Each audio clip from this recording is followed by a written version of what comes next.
Well, I'm Einar Holthe. I'm the founder of Fuglen, and I've been having Fuglen since I was 20 years old. Started as a barista when I was 19 and became daily manager in Oslo. I'm very happy to now, after 22 years, be able to open in Seoul.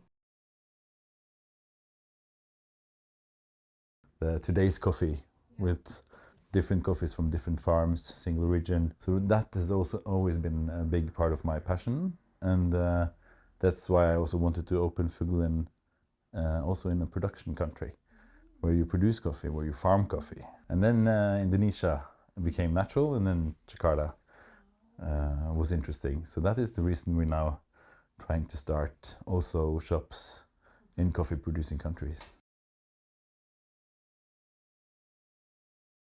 I developed Fuglen very quickly because I wanted to take care of Kaffefuglen, because it was the secret hangout for the barista community of Oslo at that time.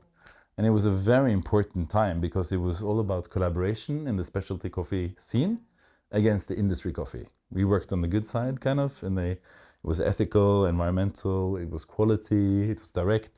So it became a very strong community, and everybody was hanging out at Fuglen, as we called it, because it was, it was the secret hangout place. So my idea was to take care of that. And then in 2008, Soben Hansen, Stockflets, and Kaffefuglen was bought by the biggest Norwegian food company, Norway Group.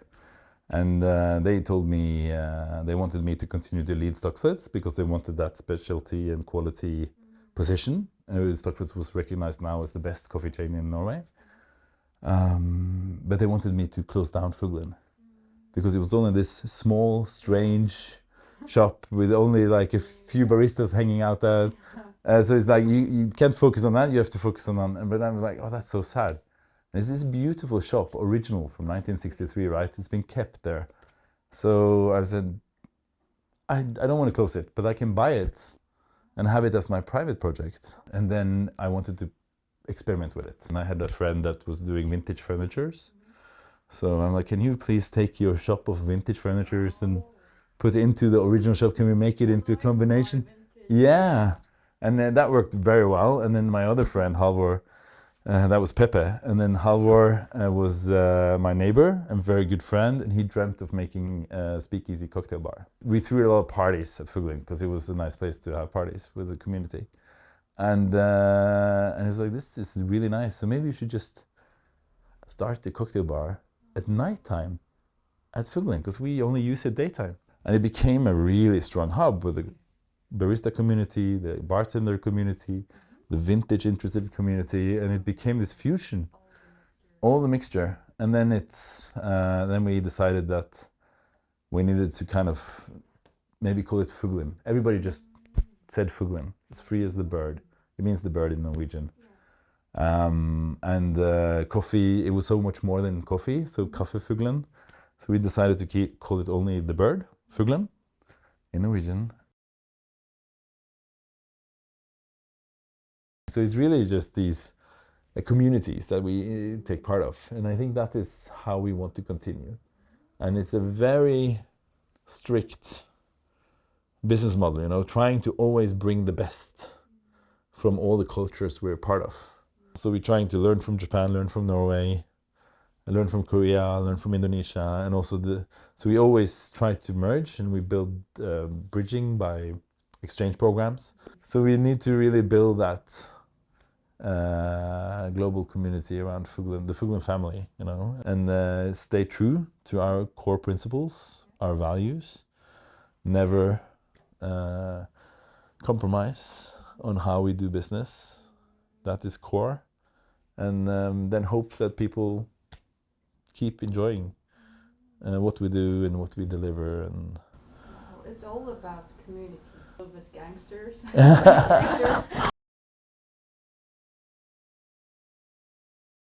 Japan for us was an experiment.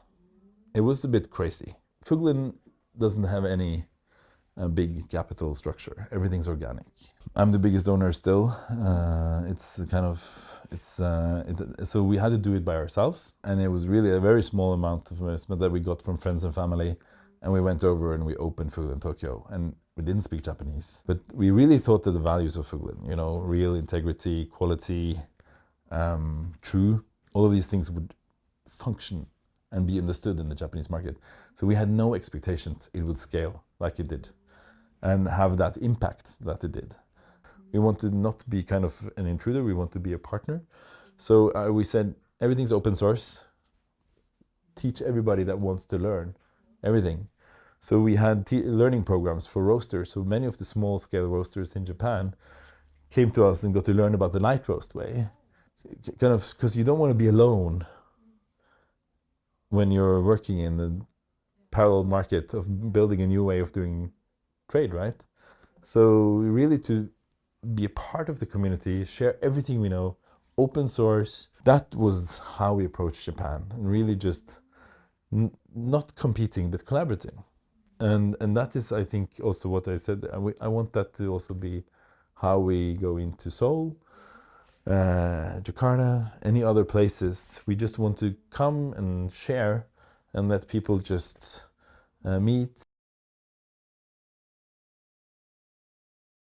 The morning lights and the morning coffees and the light conversations, you know, through the day, and then the afternoon talks, and then you see how kind of it shifts from coffee focus to then more meeting time and fun with the ambience of the night, the cocktail conversations. So it's really about simply people meeting, talking, enjoying, interacting, the warmth of the lights, and always being a part of what goes on the outside, right? Both natural changes and cityscape life. 5 inspiring brands or identities. It's a good question. I think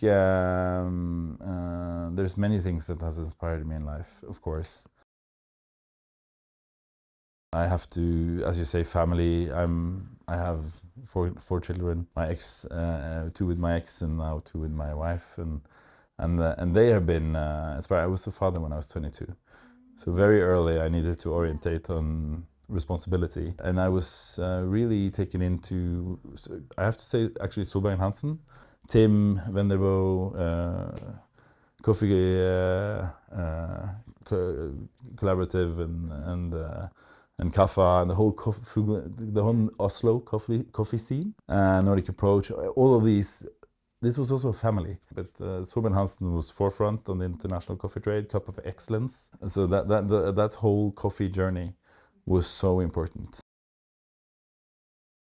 I was also so lucky to be able to work with the city of Oslo. I was actually part of developing the brand management strategy for the city of Oslo, and to work with place branding and to work with place identity really inspired me a lot, and to be able to work with how a city is perceived and how a place is perceived, so kind of understanding what a identity does to a place was really essential to understand how we feel about things and how we understand things and how we relate to things. So the whole coffee environment and all the coffee brands of Oslo in the 2000s, and then the city of Oslo itself, how to understand that, and it's real, enriching and forward-looking as a concept, and that was interesting. No, it's really the depth of the culture, right, in the city, and how they represent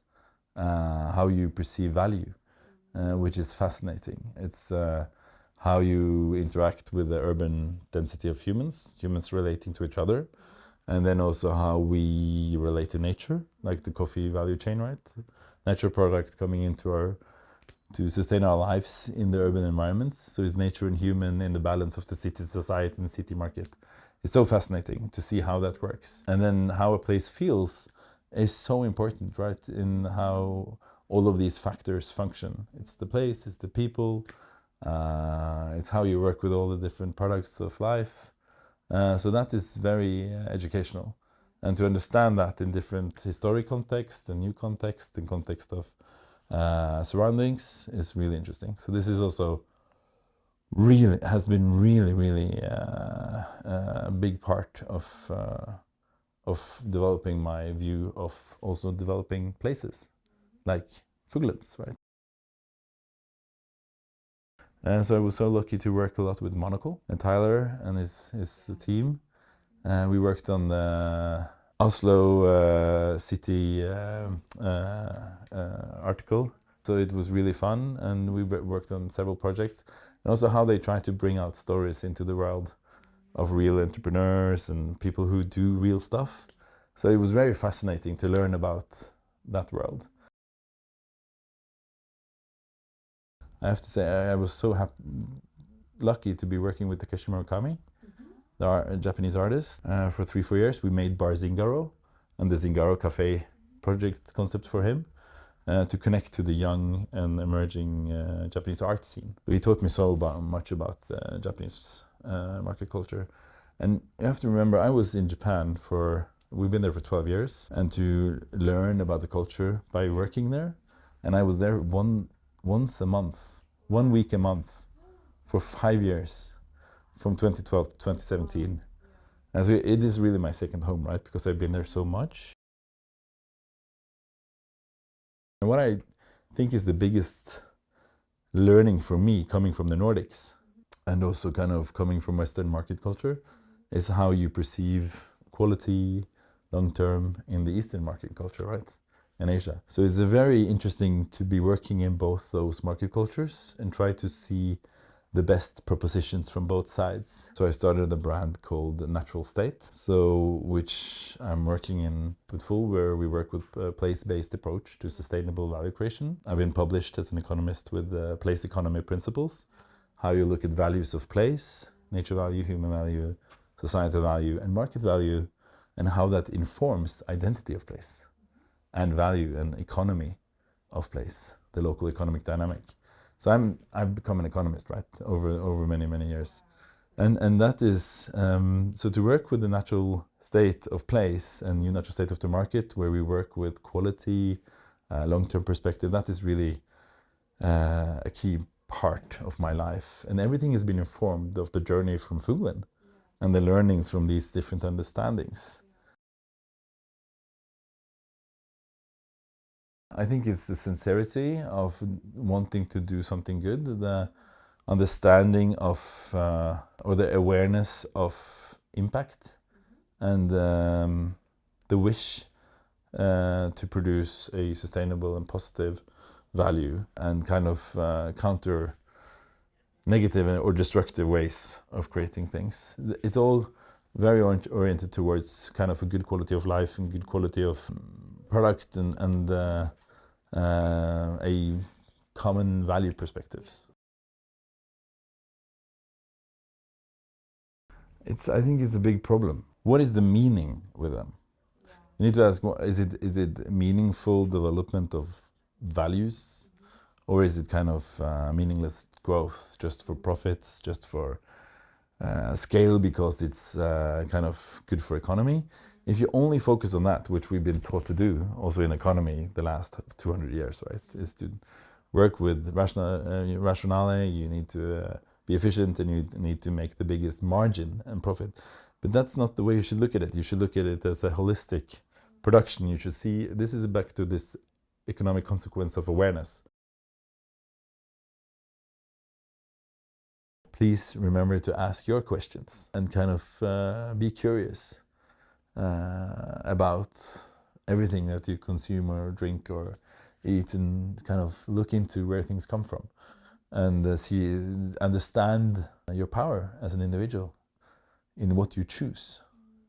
So my question would be to be thoughtful about what you choose, and of course come and taste our coffee in the kind of our today's coffee, and keep up the conversation.